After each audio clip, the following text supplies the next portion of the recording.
Borderlands carved its niche in the gaming industry by combining the loot and progression of RPGs with the frenetic pacing of first-person shooters.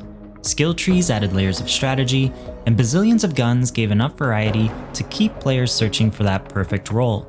Borderlands 3 took the formula of its predecessors and cranked it up to 11. Not only does gear have different parts and elements, but Gearbox added anointments, powerful, and sometimes not powerful, enhancements, which can drastically increase the power of gear, as well as the amount of time it takes to get that perfect roll. While I feel the idea of anointments and how they affect gear was well intentioned, the execution has a lot to be desired. So, let's talk about how to fix Borderlands 3.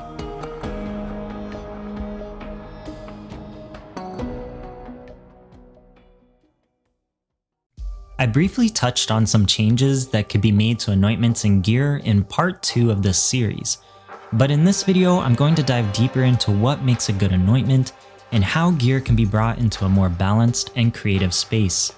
I want to start by saying I'm not here to dump on the developers, who work really hard to make an enjoyable experience for everyone who plays Borderlands 3. I have a lot of respect for Gearbox and what they do. But I'm also not going to pull punches. Criticism isn't useful if it isn't sincere. It's not easy trying to balance hundreds of unique items. I understand that. Hopefully, this breakdown of anointments and gear can help ease that difficult task for them.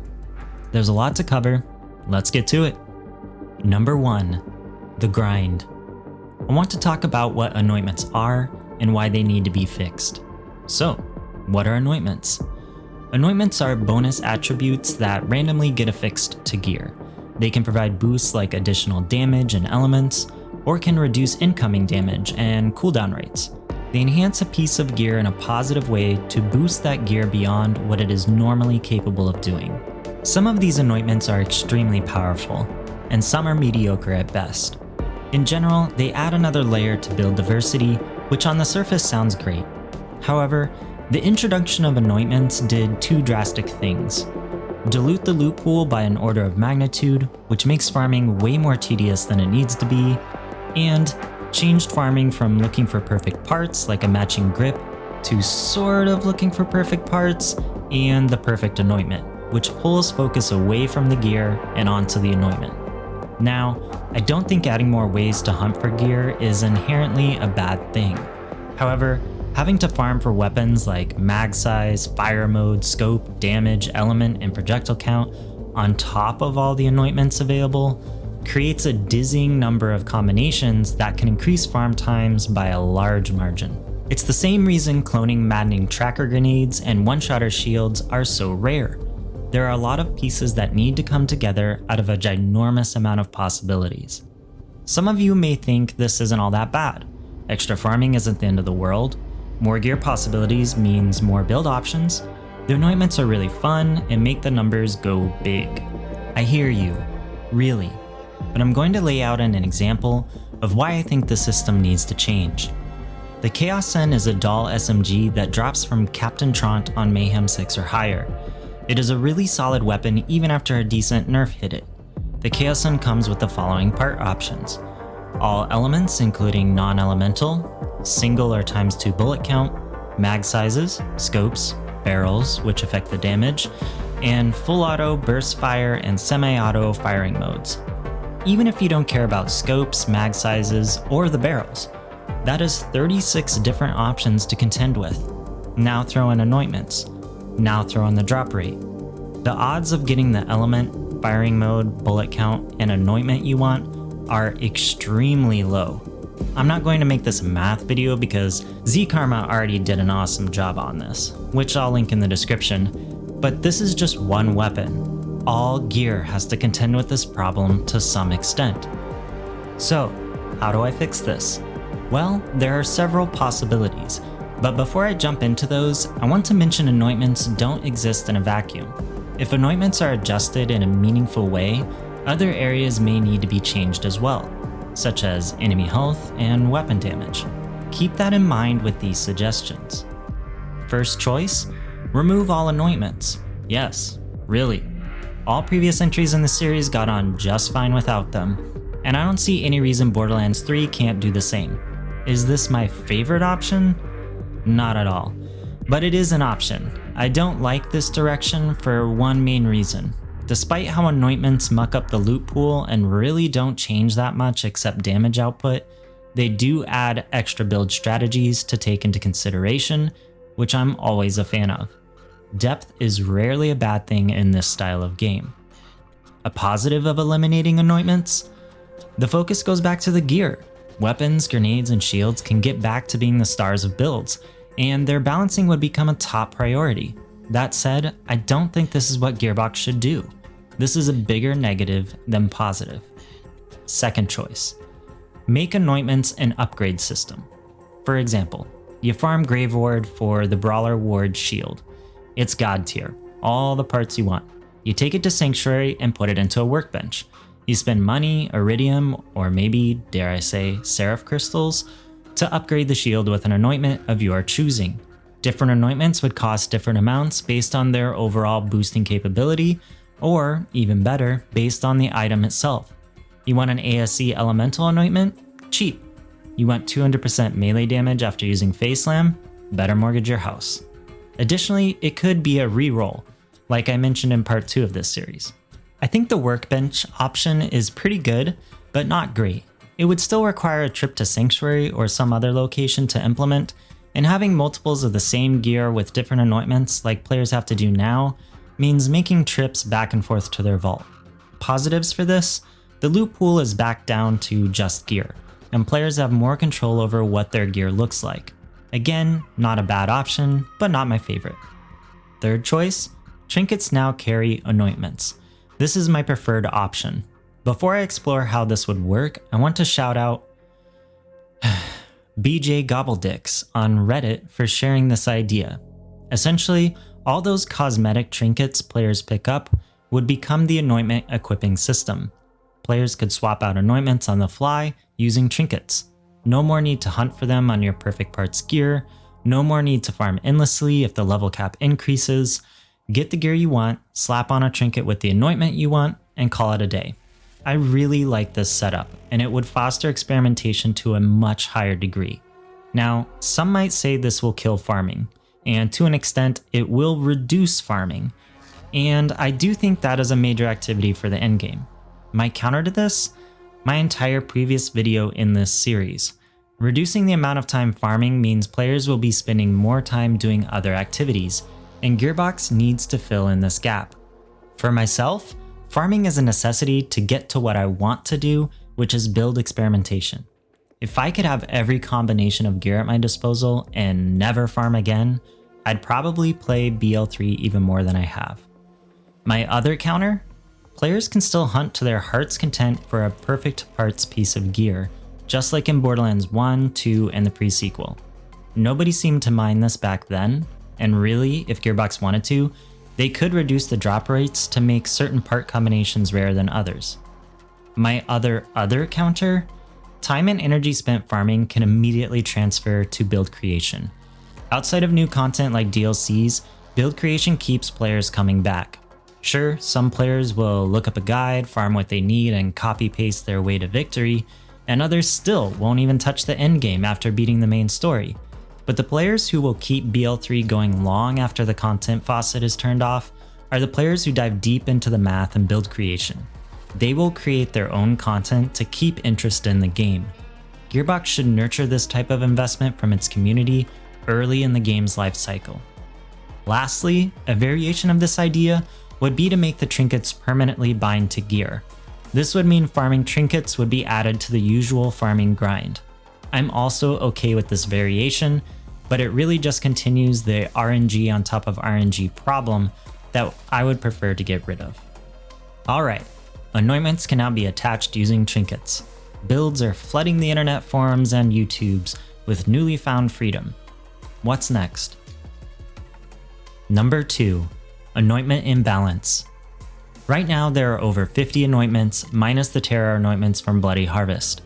That is definitely a good amount, and many of these are useful and add to interesting combinations when paired with gear and skills. But a good chunk of these anointments are simple damage boosts. 390, URAD, ASC 100% weapon damage, ASC 100% melee damage, ASA 200% weapon damage, consecutive hits, you get the idea. Are these anointments bad? Not inherently, but they do throw a wrench into the gear balancing wheel. We'll get to the anointments I think are good for the game a little later, but for now, let's focus on these damage boosters. Now, these damage boosters can mask poor weapon design and balancing. Got a crappy gun? Slap an ASA 200% anointment on it. Got a great gun? Do the same thing and obliterate enemies. I feel anointment should be a slight boost to damage or make a change to the way a piece of gear behaves. Having an anointment that doubles, triples, or even quadruples the damage output of a given weapon immediately puts the attention on the anointment rather than what that item can bring to your build. The imbalance can be so drastic that a player has to purposefully choose to do significantly less damage just to try out different gear. The trade-off for experimentation with deep cut weapons is less damage, and I don't think that is conducive to this game long term. So I just want to interject real quick on my narration here because I don't go into as much detail as I would like. The main point of what I'm trying to say in the section is, yes, you can make builds that are more eclectic, that use gear that you don't typically see in builds. However, that build is not going to be able to keep up at the highest level content. If you're doing Mayhem level 10, you're doing the Guardian Takedown, you're doing all these different things, it more than likely is not going to be able to keep up, or it's going to be such a struggle that you won't even want to use the build. And that's kind of what I'm getting at here, is the way the game is balanced on the whole, and the way that the enemies are balanced, the way that all of this is balanced, which I'm going to talk about more later, but that all reflects back on the gear and why you can't really do any too far out there builds without suffering in your gameplay.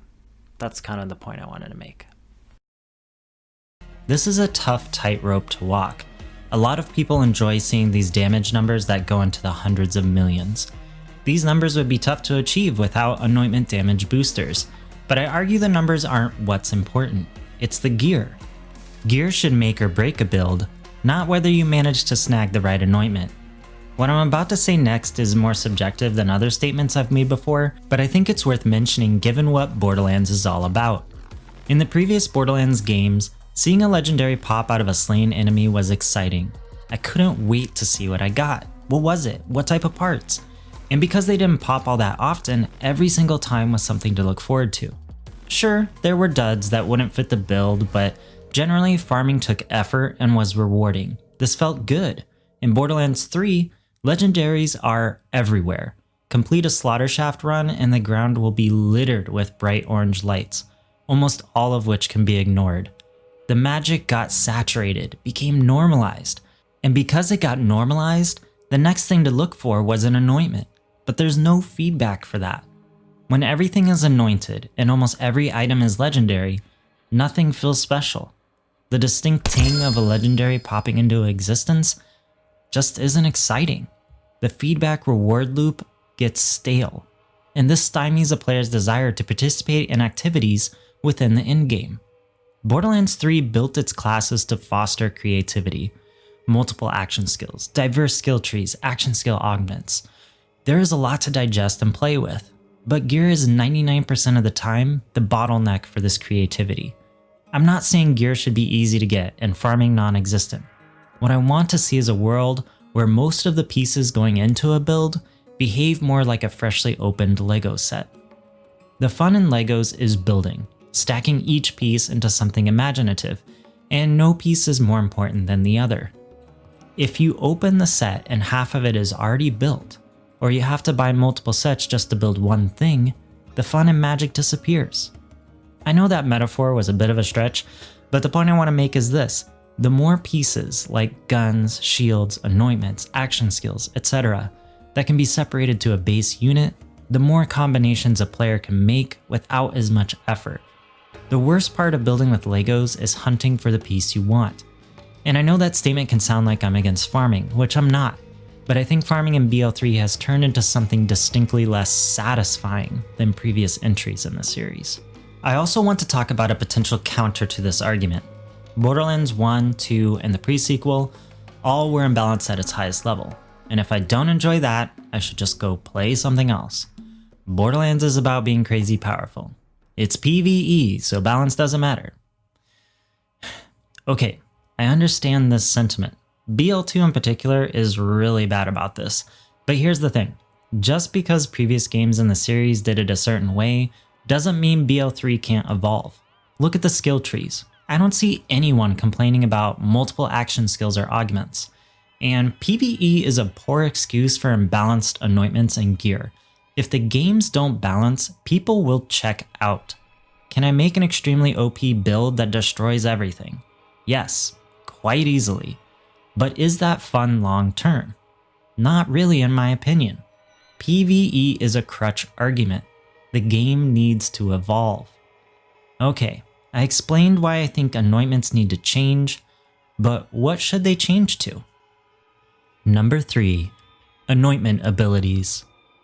Despite all that I've said so far, I actually really enjoy the idea of anointments. They add an extra layer of strategy to builds. Mixing and matching items with anointments is fun. I just think Gearbox could take these anointments into a different direction that would be even more engaging. Some of the most interesting anointments belong to shields. Why? Because they aren't flat increases to damage or shield capacity. They involve adding new facets to the shield, like novas, or allowing the player to trigger unique shield abilities manually. These anointments can fundamentally change how a shield behaves and gets used by the player. This is a good thing. So how can we expand this? I'll go over that in the next 3 parts. First and foremost, I feel almost all the damage boosting anointments should be either removed or greatly reduced in efficacy. I know that might be a hard pill to swallow, but it's for the best. Some of them could remain, as they provide interesting mechanics, like the 390 or consecutive hits anointments, but they would need to be toned down, maybe 190 and gaining only 0.5% instead of 1% per hit. The ones that add elements should lose their damage bonus. The boost comes from adding an additional element, and as they are now, can be used to brute force through opposing elemental combos simply because of the added damage.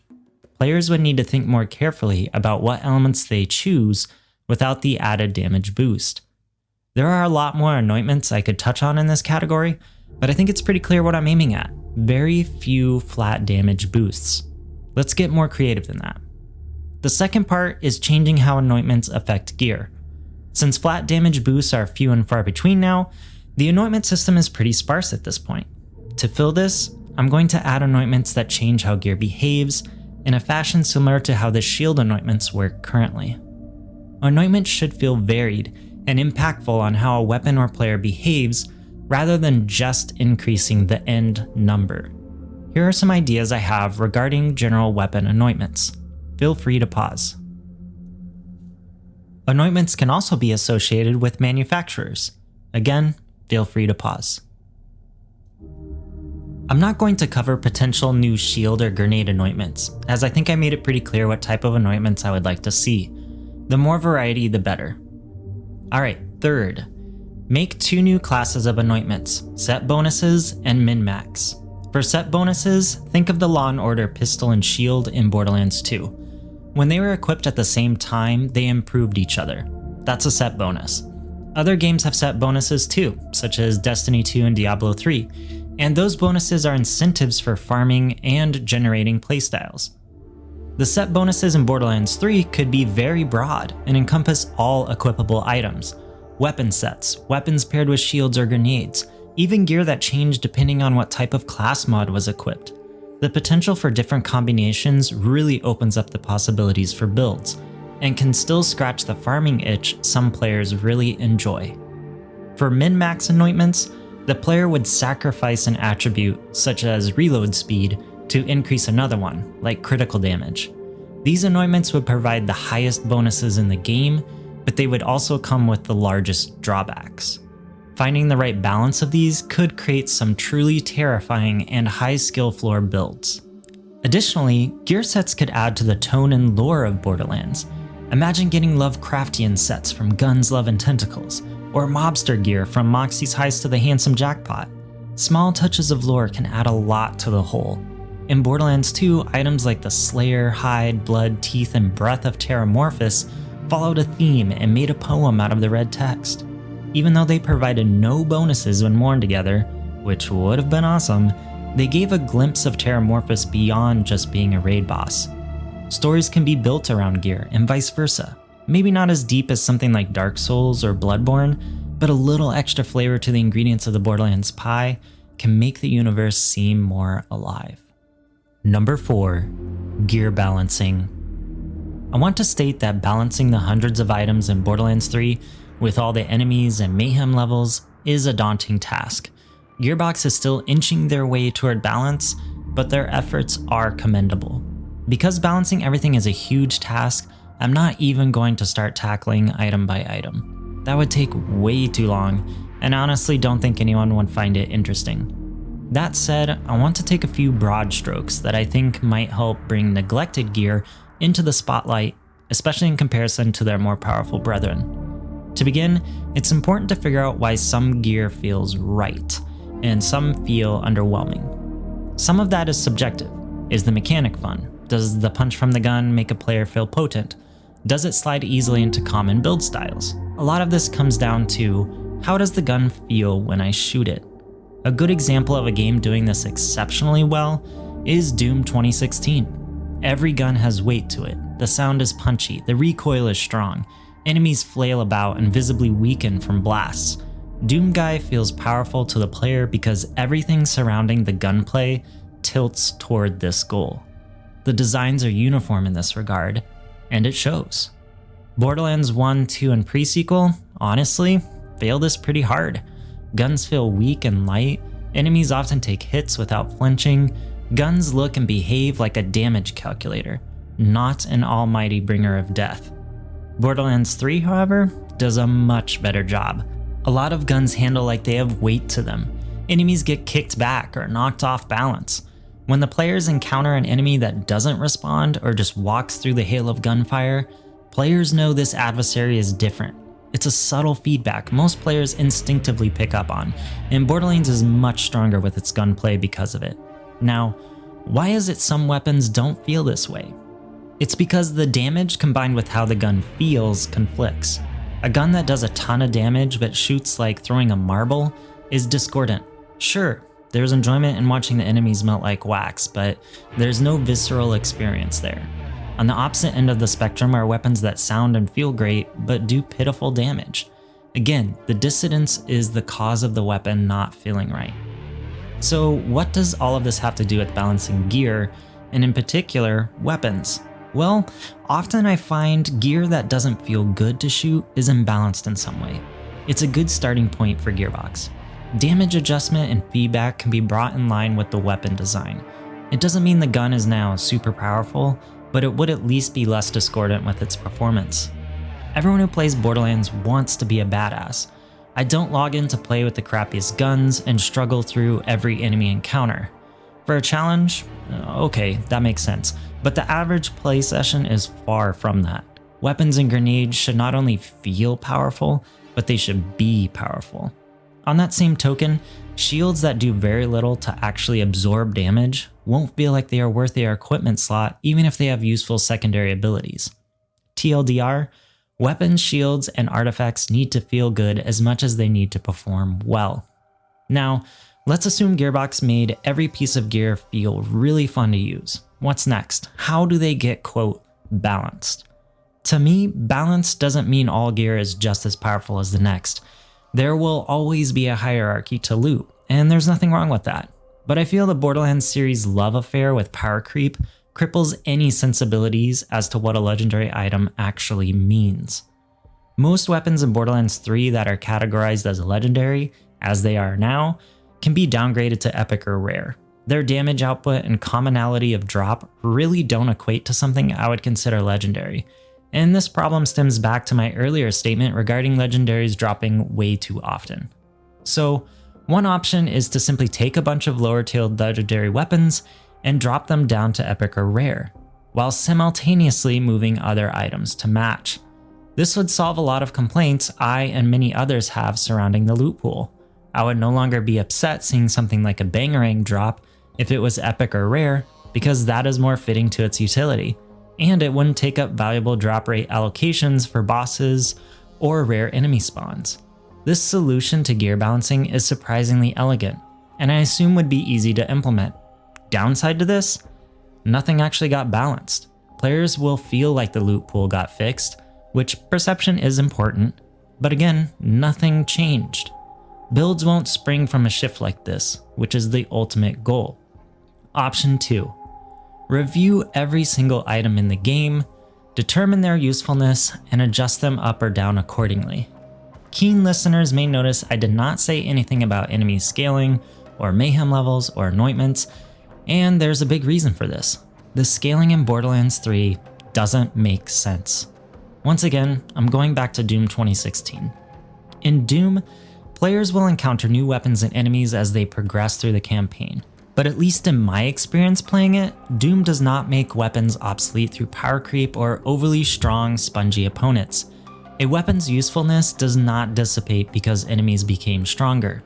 Yes, the pistol loses its punch as the campaign progresses, however, the beauty of the enemies and loadout of Doom is the curation of it.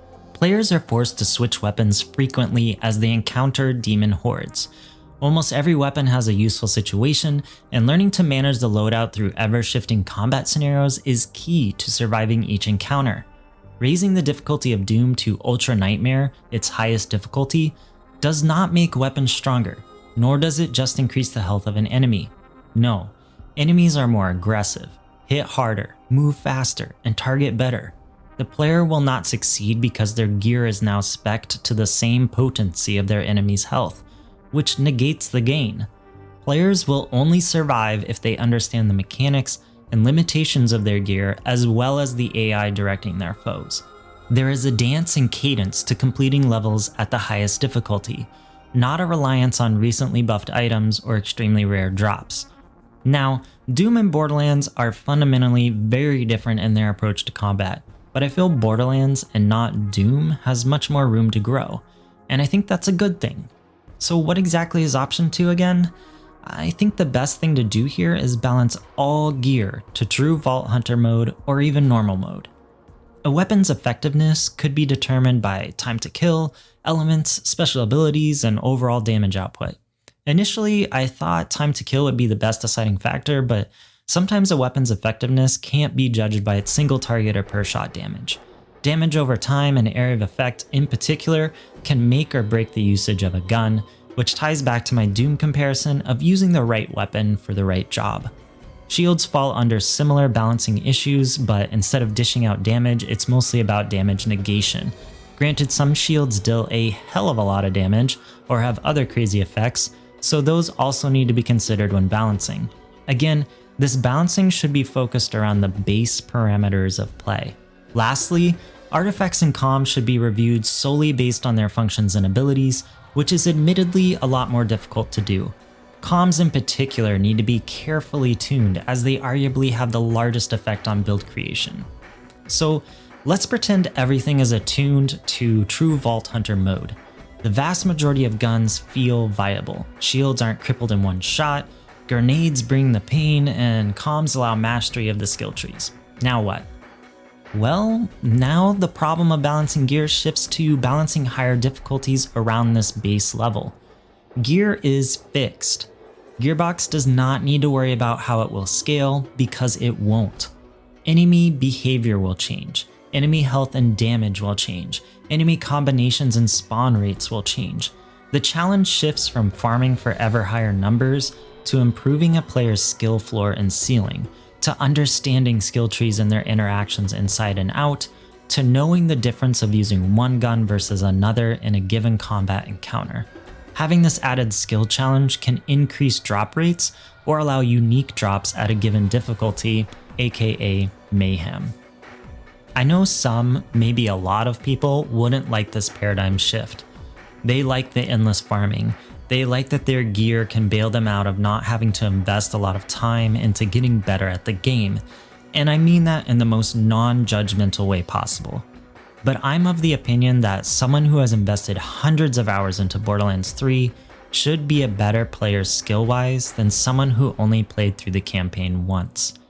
What I feel happens now is that the only difference between those two players is who was willing to invest the time farming the same things over and over. A new player with a great loadout is arguably just as good as a veteran, and I don't think that's fair to the person investing a lot of time into their characters. In summary, gear balancing is just as much about the items themselves as it is about the environment in which they are deployed. If the only real difference between Mayhem 0 and Mayhem 10 is the damage numbers, is it really Mayhem? Is it really an increase in difficulty if the gear moves right along with the curve? The main reason people ask for buffs in their gear is because the gear isn't scaled properly to scaled enemy health. There is a reason why almost every single piece of gear feels really good when doing a first time playthrough of the story and not at higher Mayhem levels. I would love to see a Borderlands 3 where gear is fixed to its values and the enemies I face are smarter and hit harder, because they would force me to understand my gear and skills better, as well as force me to get good. Number 5. The future.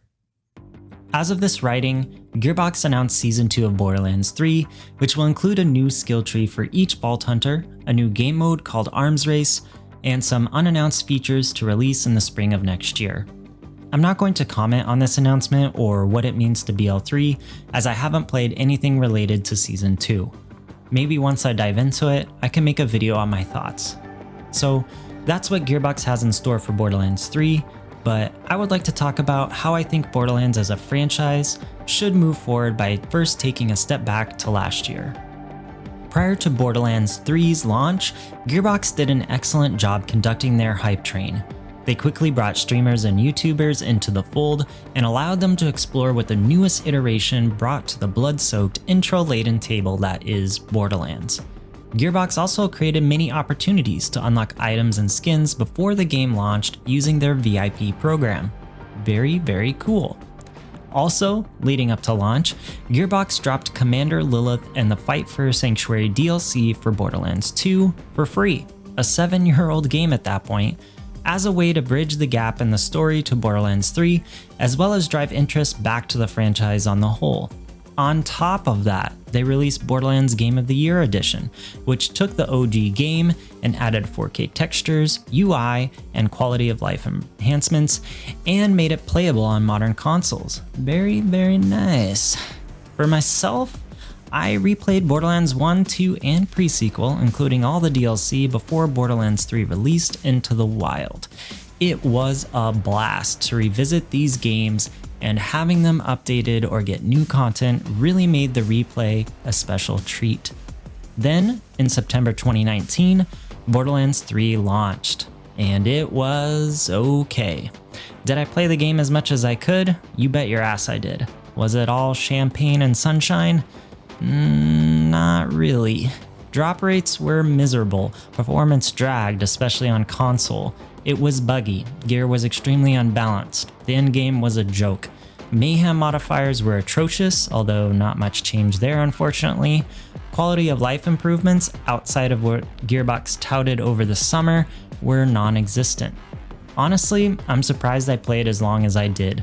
I think if I hadn't just come off playing the other Borderlands games or bought the Super Deluxe Edition, which had the Season Pass included, I would have stopped. But playing the older games made me appreciate a lot of the changes Gearbox made. Improved gunplay, sound design, visuals, character skill trees, movement options. A lot did get touched up for BL3. However, what I've come to realize over a year later is BL3 is a fantastic Borderlands game, but not necessarily a great game compared to the industry as a whole. And I know all the praise and sales it got makes me sound a little crazy or like a hater, and that's fair. If you don't like my opinion on this, I'm surprised you made it this far into the video, but that's my opinion. Overall, Borderlands 3, even with all the changes they've made since launch, is a good game. Not great, not amazing, just a really, really solid looter shooter. Now that I've covered the past and present, let's talk about what direction I feel the franchise should head, because we all know that Borderlands 4 is probably getting worked on right now. Gearbox's pre-launch activities were on point. Nothing to add or take away here. They just need to do what they did before. Involve the community as much as possible before launch, and they will be golden. Now for the meat. What changes should be made to Borderlands 4 to make it better than 3 and stand out in the gaming community at large? First, launch the game in its most optimized state possible. There shouldn't be very many bugs. Frame rate should be snappy without having to get a loan for a new graphics card or downgrading the visuals immensely. If it means Gearbox doesn't push graphical boundaries, so be it. A game like this needs to be quick. Speaking of quick, load times on consoles need to be improved. Granted, the next generation, PlayStation 5 and Xbox Series XS, will probably take care of this innately, but still, nothing worse than waiting forever to load a boss for farming. I addressed things like matchmaking in a previous video, and my opinion on that still stands. Second, improve the story and writing. To start, I want to say I'm not one of those people who hate the writing in Borderlands 3. I genuinely got a few laughs. I genuinely felt sad when Maya died, although part of that stems from my investment in Borderlands 2. I thought most of the old characters were true to form and fleshed out. New characters overall were charismatic and entertaining. I especially enjoyed my main Verkuvian ham enthusiast, Typhon DeLeon, and literally the only person in Borderlands 3 to give a shit about anything, Ava. Yeah, hate me all you want, but I liked Ava. Get over it. All that said, I have several issues with the writing in Borderlands 3. The humor, while funny at times, felt repetitive and often out of place with the emotional beats of the story. Getting a couple of chuckles is par for the course for Borderlands, but I feel they missed the mark here. Borderlands 2 struck a great balance of humor and danger, and seems to be the popular style BL4 should emulate. But my favorite for writing, both humor and overall, is actually the first Borderlands. Now, the story is not great, and sometimes the delivery is pretty mediocre. However, what I enjoy about the first Borderlands is the tone, mostly serious with splashes of humor when appropriate. Pandora is a dangerous place. I remember hearing the audio logs of Tannis' arrival on the planet and how those logs changed Tannis' zaniness and quirkiness into something a little more tragic. Pandora broke her. Does she still say some funny lines? Of course, but her character flaws are apparent because of the environment the game placed her. The underlying tragedy of the Borderlands games is missing in BL3. I don't care about saving monolithic corporations. They don't exactly have a good reputation in the in-game universe or in the real world. The focus should be personal. I can connect with that. I don't necessarily need to save the galaxy from anything. The first game was all about opening the vault for personal gain and preventing a corporation from gaining its treasure. The second is all about preventing Handsome Jack from committing genocide against the peoples of Pandora and for vengeance. The third is about stopping bandits from destroying corporations and preventing the Calypso twins from opening the Pandoran vault. I mean, as a player, I already did that and defeated the boss no problem. Why would this bother me?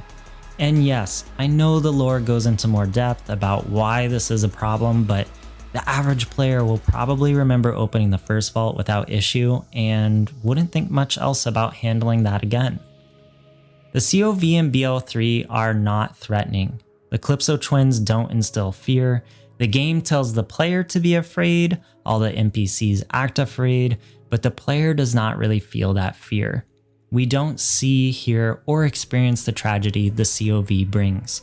The closest we get to this is Maya's death, but it wasn't handled well. I've seen many players comment on how Maya's death was a waste because it felt forced, like it occurred simply to get the player more invested rather than as an organic progression of the story. When Handsome Jack murders Helena Pierce in an audio log picked up early in Borderlands 2, the player realizes Jack means business. Not because he murdered a character the player knew from BL1, but the way in which he did it, laughing and with no mercy.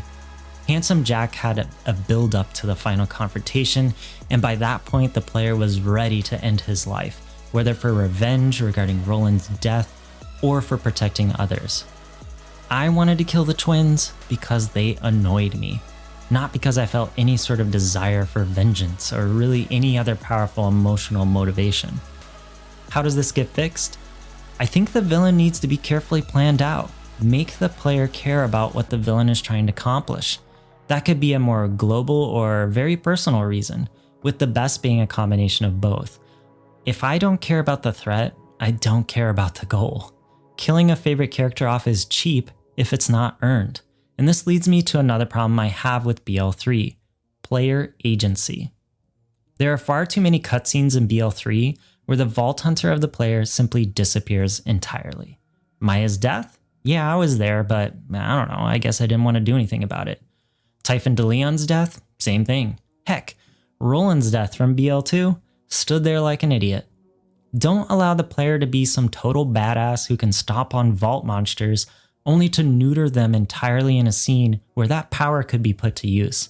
And especially don't do this when the character getting killed off is a Vault Hunter. All 3 main deaths were of characters that proved on multiple occasions how powerful they really are. It is a slap in the face to the player to show them rendered useless, and then on top of that, make the player useless too. There are 2 easy solutions to this problem. First, pull a Star Wars. When Obi-Wan Kenobi dies in A New Hope, he does so knowing the cause is greater. Additionally, the characters in that scene are forced into a conflict which prevents them from helping. This works because Obi-Wan Kenobi and Luke, Leia, Han, and Chewie retain their agency in their respective fights.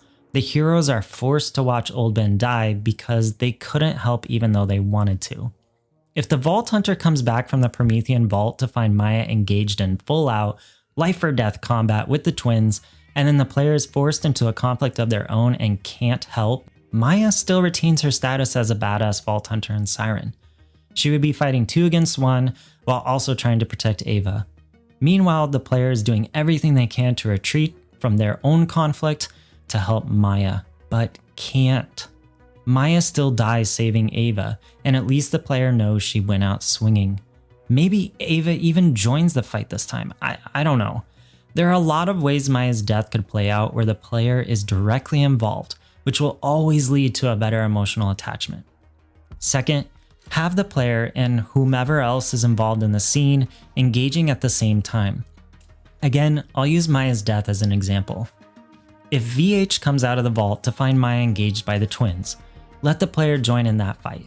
The key to having this play out through gameplay is to make it apparent the player is not up to snuff. The twins are too powerful. Combined, the player and Maya can't win. Here, Maya makes the choice to give the player Ava and tells them to run. Or maybe the player goes down, and while she's trying to revive, she is killed. Maybe both go down at the same time, and it is only later the player discovers Maya died. There are numerous ways this could play out with the player and Maya working together. Again, the goal here is player agency, even if that agency doesn't really exist. The player will never be able to save Maya, but it's important the player feels like they could have. I could go on and on for hours about all the ways I think Borderlands 3 undermines its story, but I don't really want to do that. I think that's a disrespect to the writers and to the viewer's time. The writers accomplished something I could probably never do, and while that doesn't mean my opinion on it isn't valuable, it does mean I know the difference between nitpicking and actual meaningful criticism. If for some reason the writers at Gearbox really wanted my extensive opinion on BL3's script, I'll gladly do that for them. Moving on from the story, Guardian rank should be completely reworked. Instead of gaining ranks via experience, the player will have a set number of slots to place Guardian gems. These gems would have universal passives like the Guardian rank system now, however, the player would be limited in how many they could equip at any given time. This would add another layer of complexity and strategy to build creation. Additionally, the gems can level up as the player leaves them equipped, which means a certain level of investment from the player on that particular Guardian rank. The easiest way to picture how the system would work is to look at the materia system from Final Fantasy VII. As materia leveled up, more powerful abilities and magic unlocked. Something similar would occur with the Guardian Gem system. I want more skins and customizations for my Vault Hunters. That's it. That's the whole statement. My last realistic recommendation for Gearbox, please find a better way to push story sections or missions forward besides talking to Lilith. Seriously. I know it's a bit of a meme, but it sucks a lot. Nothing else to say on that, just please make that go away. Finally, I want to throw out an idea for future Vault Hunters. This is a little off the wall and not really in line with how Borderlands normally works, but what if, instead of 4 Vault Hunters, the player makes a custom Vault Hunter using a character creation tool and then picks 3 skill trees from 12 laid out at the beginning of the game. I know that's wild, but that could be really interesting. Anyway, something to chew on until the next chapter on Pandora. Most of my expectations for Borderlands 4 stems from my previous 2 videos and this one. Outside of the story and bugs, my only other major wish for the next game is for Gearbox to sort out farming in the endgame. The days of having farming be the major staple of the endgame are over. Farming has a place, but prior to the takedowns in DLC, Borderlands 3 had pretty much no endgame. Borderlands 4 needs more. More takedowns, more events, more activities like the ones I outlined in video 2. Give me a reason to return besides better gear. Give me a game mode that demands my attention because it's tremendously fun, not just because I can get better gear. Number 6. Conclusion. Borderlands 3 is destined to become a classic, and despite everything I've said over these 3 videos, I believe it is a good game. I can't thank the developers and community enough for all the literal days of enjoyment I've had. The reason I wanted to start this series and start my YouTube channel with this series is I can see the immense potential in this game and future installments of the franchise. The foundation is sturdy, the mechanics finally matured, the visuals, sound, and my god, the music are fantastic. It will only get better. And if my tiny little channel with my primitive editing skills can help in any way possible, I want to do that. Borderlands 3 grew into something much bigger than I thought it would based on its launch.